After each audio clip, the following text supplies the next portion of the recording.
Beliau dari asalnya dari Fakultas Pertanian, betul Mas? Fakultas Pertanian mahasiswa berprestasi tahun 2013. Nah, Temanggung 27 Agustus 1990.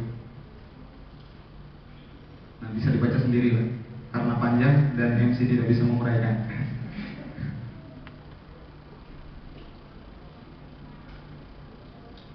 Pernah mengikuti banyak kegiatan organisasi, mahasiswa studi ilmiah UNS, kelompok studi ilmiah Fakultas Pertanian.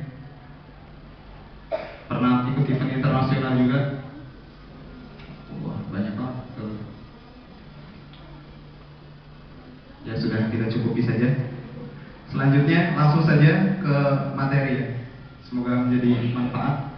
Semoga apa yang Ustadz berikan pada kita, pembicara yang berikan pada kita tentang apapun itu, bisa menjadi semangat kita setelah keluar dari gedung ini. Amin ya rabbal alamin. Langsung saja saya persilakan kepada Ustadz Burhan Shodiq untuk mengisi materinya.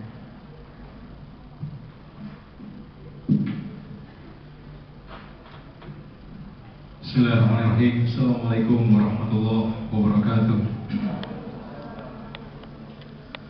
Alhamdulillah rabbil alamin, nahmaduhu wa nasta'inuhu wa nastaghfiruh wa na'udzu billahi min shururi anfusina wa min sayyiati a'malina, may yahdihillahu fala mudilla lahu wa may yudlilhu fala hadiya lahu. Alhamdulillahilladzi arsala rasulahu bil huda wa dinil haqq liyudhhirahu 'ala dini kullihi wa kafa billahi shahida. Asyhadu an la ilaha illallah wa asyhadu anna Muhammadan abduhu wa rasuluh, la nabiyya wa la rasula ba'dah. Allahumma shalli ala Muhammad wa ala alihi wa ashabihi ajma'in wa man tabi'ahum bi ihsanin ila yaumiddin. Wa qala Allah ta'ala fil Qur'anil Karim, a'udzu billahi minasy syaithanir rajim. Ya ayyuhalladzina amanu taqullaha haqqa tuqatih wa la tamutunna illa wa antum muslimun. Wa qala aidan tazawwadu fa inna khairaz zadi taqwa. Alhamdulillah, segala puji bagi Allah Subhanahu wa taala. Pada kesempatan sore hari ini Allah memperkenankan kita untuk duduk di tempat ini dalam kondisi sehat walafiat, tidak kurang suatu apa. Salawat dan salam kita sampaikan kepada Nabi kita, junjungan kita, teladan kita, Rasul kita yang kita harapkan syafaatnya di hari akhir nanti, Rasulullah sallallahu alaihi wasallam. Semoga salawat dan salam terlimpahkan kepada segenap keluarganya, para istri-istrinya, putra-putrinya, para sahabat, para sahabiah, para tabi'in, para tabi'ut tabi'in, dan juga kepada seluruh umat Islam di kulli makan wa fi kulli zaman. Sore ini kita mau membahas satu term tentang anak muda, satu term tentang remaja, satu term tentang pemuda. Saya kemarin baca sebuah kisah dari sebuah hadis yang diriwayatkan oleh Muslim. Hadisnya sangat panjang. Jadi ada seorang penyihir, ada seorang tukang sihir datang kepada seorang raja. Kemudian tukang sihir itu mengatakan kepada sang raja, "Wahai raja, saya sudah sangat tua, maka tolong kirimkan seorang pemuda untuk aku ajari dia ilmu sihir, agar nanti ilmuku tidak hilang, maka kemudian bisa berganti kepada pemuda tadi." Lalu kemudian raja itu mengirim seorang pemuda untuk belajar ilmu sihir kepada tukang sihir tadi. Tapi setiap kali anak muda ini ingin pergi ke tempat tukang sihir, pasti dia lewati seorang ahli ibadah. Setiap kali lewat, pasti dia berhenti di situ. Setiap kali lewat, pasti dia berhenti di situ. Akhirnya kemudian oleh ahli ibadah ini diajaklah dia ngobrol tentang Allah, diajak tentang ngobrol tentang tauhid, diajak tentang ngobrol tentang ketuhanan Allah Subhanahu wa taala. Akhirnya karena dia sering ngobrol, dia datang ke tempat tukang sihir pasti telat. Datang telat, dimarahi. Akhirnya setiap kali datang telat dia dipukul oleh tukang sihir itu. Lalu hal ini disampaikan kepada ahli ibadah tadi, "Wahai Rabbi," waktu itu manggilnya Rabbi, karena datangnya sebelum Islam itu mereka menganut agama Ibrahim. Kalau di Jawa kan Rabbi itu ya nikah ya kan, bisa Rabbi durung ya derek bahak ya. Akhirnya apa? Ketika ditanya seperti itu, "Wahai Rabbi, saya setiap datang telat dipukul oleh tukang sihir tadi. Saya cuma gimana?" Maka Rabi ini mengatakan, kamu kalau seandainya datang telat ke tempat tukang sihir tadi, bilang aja bahwa kamu punya urusan keluarga di rumah. Sedangkan kalau kamu telat pergi ke rumah, kamu bilang bahwa tukang sihir itu telah menahan saya. Akhirnya betul terjadi seperti itu terus. Setiap kali mau ke tempat tukang sihir belajar ilmu sihir, pasti dia mampir ke tempat ahli ibadah tadi untuk ngobrol-ngobrol masalah Allah dan agama yang dia anut. Lalu pada suatu ketika, suatu hari, ada di jalan tempat dia lewat sebuah atau seekor binatang yang sangat besar. Dalam hadis itu diceritakan binatang itu apa? Besar sekali, hingga kemudian jalan itu tertutup sehingga orang tidak bisa mengakses jalan itu. Maka kemudian anak muda ini doa kepada Allah, ya Allah, ada seekor binatang besar sekali menutup jalan. Maka kalau seandainya engkau ya Allah lebih berkenan, lebih suka, lebih gemar, lebih condong kepada Rabi tadi atau ahli ibadah tadi, maka izinkan tanganku ini membunuh binatang itu. Tapi kalau seandainya engkau lebih condong kepada tukang sihir itu, maka kemungkinan aku tidak akan bisa membunuh binatang ini. Pernah gak kalian kepepet kemudian kalian doa sama Allah sambil kemudian mengeluarkan seluruh potensi tangisan yang kamu miliki? Ya. Kemarin saya ke Purwodadi itu ada undangan isi di sana. Saya naik motor sama istri saya karena bayangan saya Purwodadi itu jalannya masih jeleknya minta ampun ya. Tapi ternyata subhanallah jalannya Purwodadi itu sekarang sudah bagus, semuanya sudah dalam kondisi dicor dari Sumber Lawang sampai Purwodadi. Angin banter banget, langit gelap banget. Kemudian saya berdoa di atas motor itu, ya Allah, jangan hujan dulu ya Allah, paling tidak sampai saya Purwodadi ya Allah. Saya doa itu berbimbing di atas motor sambil naik motor itu. Dan betul, sampai Purwodadi langit itu masih gelap. Saya masuk hotel, seret, masuk kamar, seret sama istri saya, langsung tuh bers, hujan. Mungkin every single of you, setiap masing-masing dari Anda mungkin pernah merasakan dahsyatnya doa seperti itu. Nah, anak muda ini juga melakukan hal yang sama. Ya Allah, kalau seandainya saya bisa membunuh binatang yang besar ini, maka kemudian itu berarti kau condong kepada Rabi tadi dan bukan kepada tukang sihir tadi. Akhirnya kemudian benar binatang itu disingkirkan dari tempatnya dan bisa dibunuh oleh pemuda itu. Lalu dia cerita kepada Rabi tadi, wahai orang tua, saya sudah mengalami hal-hal seperti tadi. Bagaimana menurut Anda? Wahai anak muda, engkau sudah melampaui apa yang sudah aku ajarkan, maka sebentar lagi kau akan dapat ujian. Dan betul, setelah dari situ dia bisa menyembuhkan orang sakit, dia bisa menyembuhkan orang kesusahan, dia bisa bikin orang itu sembuh seperti sedia kala. Hingga kemudian terdengar hal ini di telinganya kerabat raja. Kerabat raja ada seorang buta matanya, dia bingung berobat kemana-mana nggak bisa. Akhirnya dia datang ke pemuda itu. Wahai anak muda, aku sudah sediakan barang-barang banyak sekali, kekayaan-kekayaan sudah aku bawa di depan kamu. Kalau kamu bisa menyembuhkan mataku, ini semua bisa kamu ambil. Lalu pemuda itu mengatakan, wahai bapak, bukan aku yang menyembuhkan. Kalau aku ingin sembuh, sebenarnya yang menyembuhkan adalah Allah. Maka ketika kamu beriman kepada Allah, kamu akan sembuh. Betul Pak, akhirnya dia beriman kepada Allah, dia lafalkan syahadat. Akhirnya kemudian dia beriman kepada Allah, matanya itu sembuh. Dia balik ke kerajaan, ketemu sang raja. Siapa yang menyembuhkan matamu? Yang menyembuhkan mataku adalah Allah, Rob aku. Hah? Berarti ada roh lain selain aku? Iya. Akhirnya dia disiksa. Siapa yang menyembuhkan kamu? Bilang. Akhirnya mulutnya mengucapkan nama pemuda itu. Pemuda itu dibawa ke hadapan raja, kemudian disiksa. Siapa yang kasih tahu kamu agama seperti ini? Katakan. Akhirnya mulutnya mengatakan Rabi atau ahli ibadah tadi. Didatangkan ke situ. Lalu apa yang terjadi? Rabi itu dibilangin sama raja, wahai orang tua, kalau seandainya kamu mau kembali ke agama kamu, maka aku akan bebaskan kamu. Tapi kalau kamu tidak mau kembali kepada agama kamu, maka aku akan gergaji tubuh kamu menjadi dua, gitu ya, itu iklan ya. Akhirnya digergaji, cuk, terbelah jadi dua. Kerabat raja tadi yang sembuh matanya dihadirkan. Gimana itu? Kamu sudah lihat Rabi itu sudah meninggal. Maka kalau kamu nekat seperti itu, kamu akan bernasib seperti dia. Dia tidak berubah, dia tetap cinta sama Allah, dia tetap yakin sama Allah. Akhirnya dia dibunuh juga oleh raja. Tinggal pemuda tadi. Akhirnya pemuda ini berdoa sama Allah Subhanahu wa taala, wahai Allah, bersihkan diriku, selamatkan diriku dari kejahatan orang-orang ini. Akhirnya dikumpulkan pasukan bawa anak muda ini bawa dia ke atas gunung, nanti di puncak gunung kamu tawari dia, apakah dia mau kembali kepada agamanya semula atau tidak. Kalau dia mau, bawa dia kembali kepada aku. Kalau dia nggak mau, lemparkan dia di atas jurang. Dia berdoa, ya Allah, selamatkan aku dari kejahatan orang-orang ini. Tiba-tiba gunungnya itu gempa, sehingga kemudian jatuh semua pasukannya raja itu dan dia selamat. Dia balik ke kerajaan, saya masih hidup. Mana teman-temanku, mana pasukanku? Mereka semua sudah binasa di tangan Allah Subhanahu wa Ta'ala. Baik pasukan, bawa anak ini, ajak dia naik kapal, bawa sampai ke tengah lautan, cemplungkan kalau dia nggak mau kembali kepada agama kita.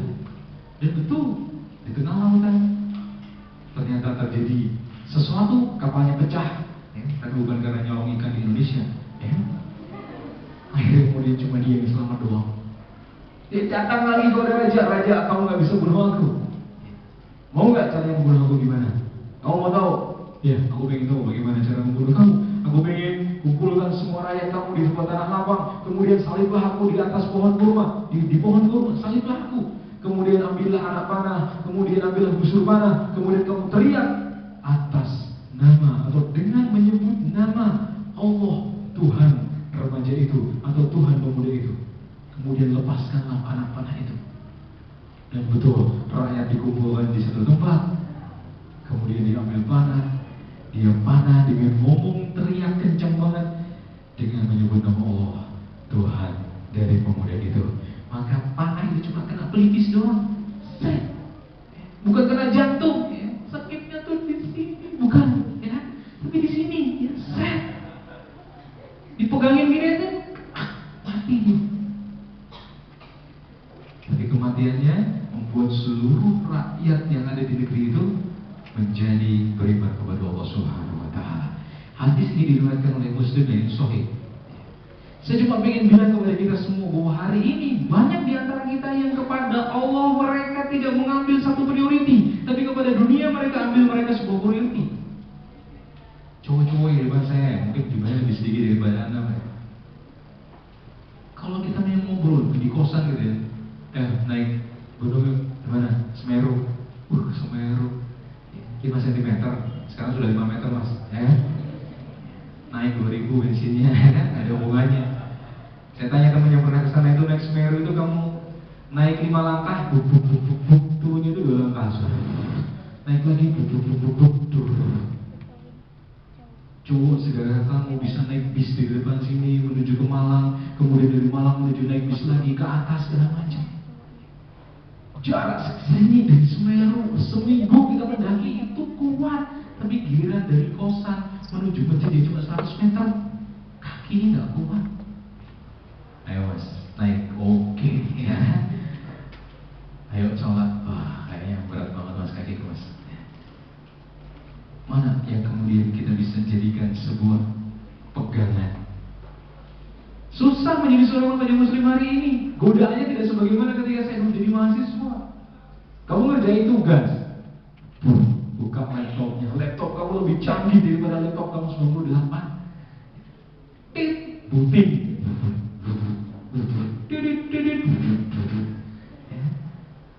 Nge-save aja. Pasirnya mulang-maling nanti ping 1 serang rampung, ya. Tapi sekarang E7, E5 segala macam ini saya cuma klik. Tapi apa? Buka Windows, Microsoft Word, klik. Detik latar belakang masalah. Dalam penelitian ini peneliti menggunakan metode pendekatan. Saya kalau pengen buka Facebook ya. Ikonnya Facebook itu klik. Isi username Dewi ini dicintai sampai mati menuju Nairobi, ya. Buka kronologis, klik kanan new tab, open new tab, open new tab, open new tab. Word kamu cuma 1, Facebook kamu berapa Windows? Bisa 10. Itu belum Path-nya, itu belum TweetDeck-nya, belum Line-nya, belum WhatsApp-nya, belum BB-nya, belum Kakao, ya? Belum, ya? Susah sekarang. Mau jadi orang yang benar-benar pegang Allah itu sekuat-kuatnya, sekenceng-kencengnya, sama seperti cerita yang saya bawakan tadi. Taruhannya nyawa. Sekarang kita dihadapkan pada sebuah zaman yang hari ini orang mau bicara benar aja susah. Bicara tok belum menjalankan, bicara benar aja susah. Ada seorang cowok azan di Bandung jam 10 pagi. Allahu Akbar, seluruh orang itu bingung. Datang semua ke masjid. Kamu gila ya? Jam berapa nih? Jam 10 pagi azan apa? Pak, yang gila itu siapa? Saya tadi azan subuh jam 4 gak ada yang datang, Pak. Gila saya azan jam 10 pada datang semua, masjid penuh. Itu yang gila siapa, Pak? Saya atau Bapak? Jauh itu kita dari Allah Subhanahu wa Ta'ala. Sementara kita dengan dunia itu sangat dekat sekali. Padahal apa? Yang kita cari dunia ini apa? Happiness. Orang seeking for happiness, tapi mereka nggak tahu bagaimana cara seeking for happiness. Karena barang siapa yang melupakan Allah dalam hidupnya, mereka akan dibikin lupa sama Allah. Coba lihat, orang seeking for happiness. Kalau di YouTube nanti silakan buka Islam Talk. Ada seorang cowok di situ ngomong, what we do? Kita mau ngapain? Kita kerja, kita sekolah, kita kuliah, kita mencari nilai sebagus-bagusnya, kita suap orang yang bisa kita kasih suap. Kemudian setelah itu kita masuk kerja, kita kerja juga kita suap orang yang ada di kerjaan itu biar apa? Biar kita dapat duit. Setelah itu kemudian kita bahagia, setelah kita bahagia kita cari istri tidak membahagiakan kita, kita bingung, kita lari ke minuman keras tidak bisa membuat kita bahagia, kita lari ke dugem, kita joget di situ gak bisa bawa bahagia, kita datang berzina gak bisa bikin bahagia. Akhirnya apa? Kita hidup itu cuma menunggu tua. Maka kemudian kita ingatkan, ya, bahwa kita diciptakan oleh Allah Subhanahu wa Ta'ala itu hanya untuk liya'budun, untuk beribadah kepada Allah Subhanahu wa Ta'ala dan tidak ada yang lain. Maka ketika ada seorang ateis, remaja ateis maju ketika Dr. Zakir Naik sedang bicara, "Are you Hindus?" "No, I'm not Hindus." Ya, orang India kalau bahasa Inggris kan kadang ada logat-logat Mahabharatanya ya kan. "No, I'm not Hindus." "So what are you?" "I'm atheist." "Oh, you are atheist. Oh, congratulations." "Why you say congratulations to me? I'm atheist. I'm not a Muslim." When you are atheist, you have already said that there is no God, and and when you say there is no God, it means that you have a half Muslim, because Muslim said La ilaha, there is no God. La ilaha, there is no God. No even one God in this world. Gak ada satu Tuhan. But if you want to be Muslim, you have to say La ilaha illallah. No God except Allah. No God but Allah. Jadi kalau orang ateis itu setengah Muslim, kata Dr. Zakir Naik. Karena dia nggak ngakui Tuhan. Alam itu jadi pak betul-betul jebret alam, gitu tau ya. Dan orang ketika mati dia menjadi reinkarnasi, menjadi makhluk yang lain, bisa jadi ayam, bisa jadi kambing, bisa jadi burung gitu. Dan hari ini kita bilang Allah the one and only, nothing, yang lain nggak ada. Maka sebagai seorang remaja, bisa nggak kita menghadapi masa depan dengan seperti itu? Bisa nggak kita nggak gampang galau cuma gara-gara misalnya love and to be loved? If you love someone, galau, and if someone love you, galau. You love someone, dia terlalu cantik buat kamu, kamu sayang sama dia, tapi dia gak sayang kamu galau. Kamu nyari orang, kamu sayangin dia gak mau, malah kamu disayangi sama orang yang kamu gak suka, kamu juga galau. Oh, sudah kirim kita itu dengan manual booknya. Manual booknya apa? Ya Quran itu. Kamu mau beli HP baru, gak bisa ngerut, kamu buka manual booknya, mungkin ada cara rootnya. Kita pun juga kayak gitu, sama Allah dikasih Quran, sama hadis, sama ijma para ulama. Untuk apa? Untuk menjadi Google Maps kita. Kalau saya sedih ngapain ya? Kalau saya senang ngapain ya? Kalau saya jatuh cinta ngapain ya? Semua itu rule-nya sudah ada. Sehingga tidak perlu ada kasus seperti di Detikcom kemarin, seorang remaja putri usia SMA, SMK melahirkan di kebun. Berdiri lagi posisinya. Dan siapa yang bantu? Yang bantu tuh orang-orang sekitar, cowok-cowok semua. Karena apa? Mereka bingung, ini kenapa orang melahirkan di kebun? Emang rumah sakit tutup? Saking malunya dia berbuat zina, hingga kemudian dia tidak mau melihat hasil dari perzinahan itu. Kenapa sih kita menggesa sesuatu yang Allah sendiri tidak berikan kepada kita? Allah itu sudah ngasih rules. Sudah. Ikuti itu, hidup kamu enak. Maka Malik bin Dinar mengatakan, kalau manusia hidup, kita yang tentukan, ya. Kamu pengen merasakan manusia hidup, cuma kamu ketahui perintah Allah, laksanakan, selesai, tidak butuh yang lain. Tapi kita berat. Jadi muslim, kamu makan sepertiga udara, sepertiga makanan, sepertiga air. Itu yang bilang Allah dan Rasulnya. Tapi karena kita nggak paham itu, kita lupa dengan itu, yang kita makan apa? Apapun kita makan. Riba, kata Allah, haram. Rasulullah mengatakan dosa riba yang paling kecil adalah berzina dengan ibunya sendiri. Sebenarnya kita dengar, apa? Riba, haram. Nabi ya, mana yang menunggu rampok, mau tak DWG yo. Tapi ternyata nggak di DWG. Ketika ngambil ATM yo, engkau bayar kita tutup rekeningku, tak rapel bunganya biro. Semua orang susah mengatakan hal ini. Dikatakan haram, haramnya kita itu milih-milih. Kalau haram babi, gitu, misalnya kita masuk ke warung gitu, mbak, malam mbak, kamu pakai produk, mbak, di sini ada babinya. Oh iya, di kandang mana bu? Enggak, di makanannya, gitu. Oh, saya pikir di kandang, gitu kan. Kita bilang, nggak jadi ada babinya, gitu ya. Aku nggak mau, gitu. Kita pergi gitu, di babi, halal, gitu. Tapi kalau pacaran, mbak, pacaran haram loh mbak. Masa sih haram? Ya. Kan haramnya nggak sama kayak babi kan? Ya sama, ya kan? Cuma kan kita ngeliatnya haramnya itu santai gitu. Oh haram tuh mas? Oh, tapi mas aku raisa gitu. Kamu duduk-duduk nongkrong, ada orang minuman keras gitu, minum bro, minum. Kamu tahu orang minum, haram aku muslim ngomong. Kamu mak banget gitu. Padahal haramnya itu sama dengan haramnya kita boncengin cewek, sama. Cewek itu siapanya kita, bukan siapa-siapa kita. Dalam Islam itu jelas kalau cewek cowok berboncengan, bersentuhan kulitnya, itu nggak boleh. Berarti kalau nggak bersentuhan boleh mbak? Iya, berarti cari link-link yang bisa kita manfaatkan gitu. Gimana kalau saya boncengin sama dia terus dia saya minta untuk bawa whiteboard gitu bang kira-kira gitu? Kamu mau kemana mas? Saya belajar kelompok ya kan? Jadi dalam berislam kita tidak dalam posisi benar-benar memprioritaskan Allah. Sekarang upaya apa coba yang kita lakukan untuk mengenali Islam ini sampai detail? Orang kadang-kadang kita itu suka bersembunyi di balik kata-kata aku kan awam mas. Awam gak woy? Oh awam orang ngerti apa ngomong awam. Sekarang coba saya tanya, kalau misalnya kamu nggak paham tentang gadget, teman-teman satu kosan kamu itu ganti gadget semua ya? Sudah rame gadget merek apa yang Xiaomi kan? Ada Batagor ya? Ada do you know? Yes, I know. Ya kan, jenut ya kan, bayarnya itu. Itu kita mencari tahu loh. Ya.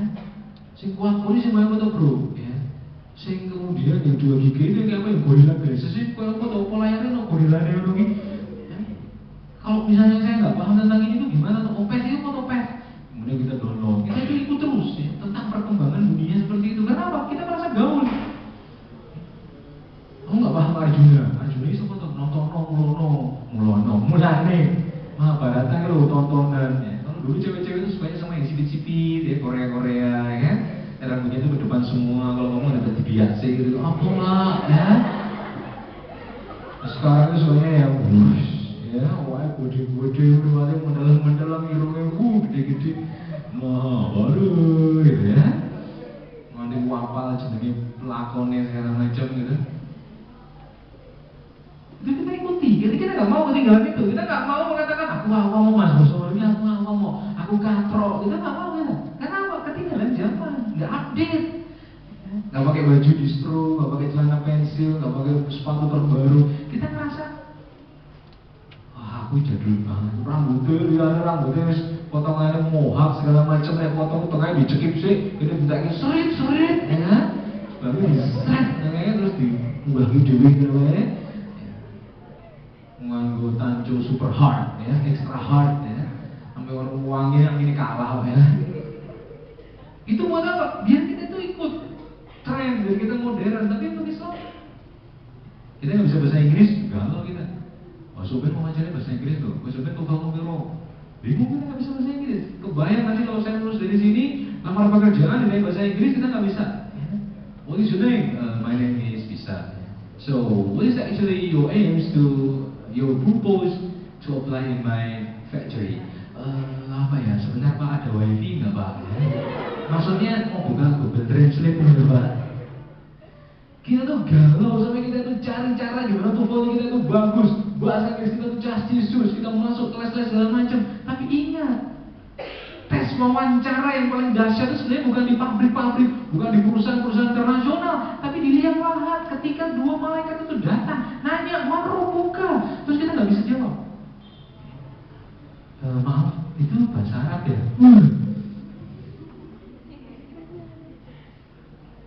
Kita nggak bisa jawab. Kita boleh punya teman Facebook 5.000, kita boleh punya Twitter followers 10.000, kita boleh punya nomor kontak 100, kita boleh punya teman di rumah itu 50, tapi ketika kita sakit, berapa orang yang datang? 1. Makasih Mbak, udah nengok aku. Tumben Mbak, nengok aku. Yujur tak tengok, ora tak tengok sing bayar utangmu sopo? Dan ketika kita di liang lahat itu, we just one and only, cuma kita doang. Gak ada tuh yang 5.000 teman Facebook kita kan. Wah, gue tag opo? Tag ini jawabannya dia bro. Hah? Bisa. Dia bisa ngebantu kita apa? Sholat. Sementara kebanyakan dari kita sholatnya bolong-bolong. Adzan opo wis adzan. Padahal adzannya udah bagus. Apalagi kalau nggak bagus, Allahu Akbar, ya. Misalnya juga sajadah ini balik meneh. Mereka yang tak sholat subuh, wajahnya itu nggak pernah bercahaya, meskipun kamu pakai ponsi institut, ya. Meskipun kamu pakai Garnier, sayangi dirimu, ya. Meskipun cowoknya pakai Vaseline Formen, ya. Misalnya juga Vaseline pembersih rantai, ya. Hasilnya beto mas, kilang, ya. Mereka yang nggak sholat subuh, wajahnya nggak pernah bisa bercahaya. Mungkin kadang kamu pernah lihat ya, ada cowok, ya, wajahnya itu biasa, tapi kenapa mau dia itu wajahnya kok saya lihat itu bisa nampak teduh? Mungkin karena sholatnya bagus. Orang kalau terbiasa sholat bangun sebelum subuh, itu nanti dia akan terbiasa seperti itu. Ketika ada azan, dia akan terbiasa bangun dan meninggalkan apapun yang kemudian menjadi kebiasaan dia. Orang cinta itu kuat Mbak. Kamu tidur jam 3, tiba-tiba cowok kamu nelpon.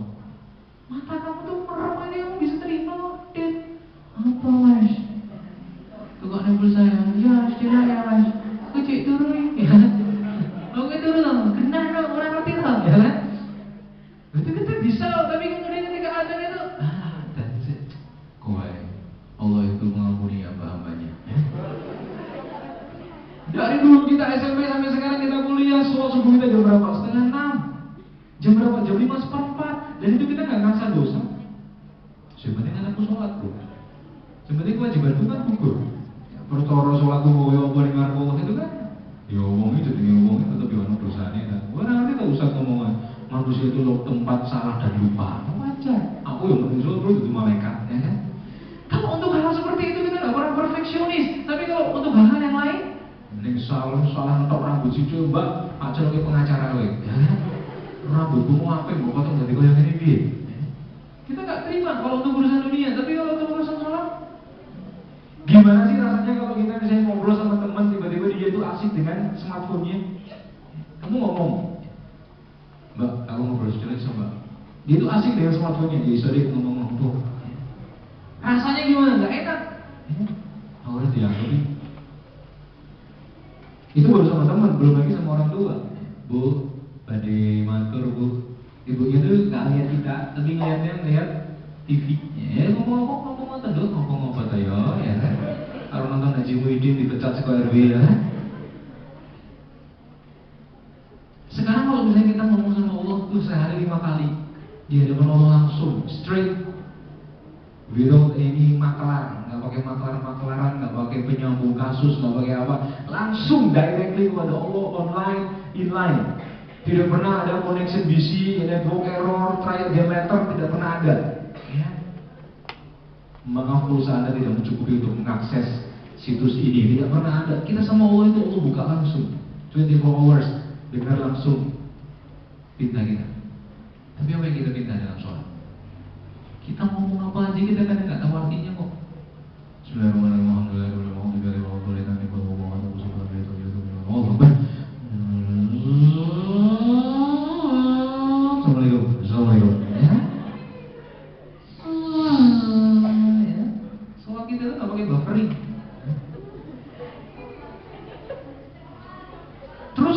pengen jadi seorang remaja mukmin itu kayak apa? Kemarin saya ngisi di UMS, ada cewek yang kesannya sinis gitu.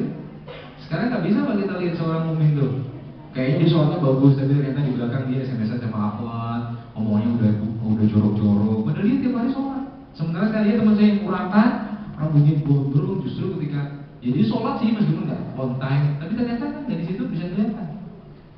Kebenaran itu jangan dilihat pada orang yang kebawa, tapi lihat pada kebenaran itu sendiri. Nanti kamu bisa adil. Kalau lihat orang mukmin kayak apa, pengen lihat orang mukmin kayak itu, lihat qad aflahal mu'minun. Sungguh sangat beruntung orang yang mukmin itu. Siapa mereka? Alladzina hum fi sholatihim khusyu'un. Orang-orang yang dalam sholatnya itu mereka khusyuk. Khusyuk itu kayak siapa? Kayak Ali bin Abi Thalib tuh. Ketika dia kena panah, dia sholat dicabut panahnya, dia itu nggak kasar. Kita sholat tarawih, cowoknya mau ceplok, ya, ceplak, ya. Sesuk mau kayak beli bro, ingin mencegah kayak nyamuk, ya. Dan kita tidak pedulikan itu. Maksud saya bukan begini. Maksud saya kita terus sholat, kita tidak evaluasi bagaimana caranya kita bisa khusyuk. Walladzina hum 'anil lagwi mu'ridun. Dan ketika dengan urusan-urusan yang menyenangkan sia-sia, mereka meninggalkan. Karena apa? Ternyata kewajiban kita itu lebih besar daripada usia yang kita miliki. Maka teman-teman, coba cek, kita ini sudah punya amalan andalan apa? Sampai-sampai kemudian Bilal bin Rabah itu dikatakan sama Rasulullah, wahai Bilal, aku dengar sholat rompah kamu itu sampai di sana. Apa amalan kamu? Saya menjaga wudhu ya Rasulullah. Saya tidak pernah meninggalkan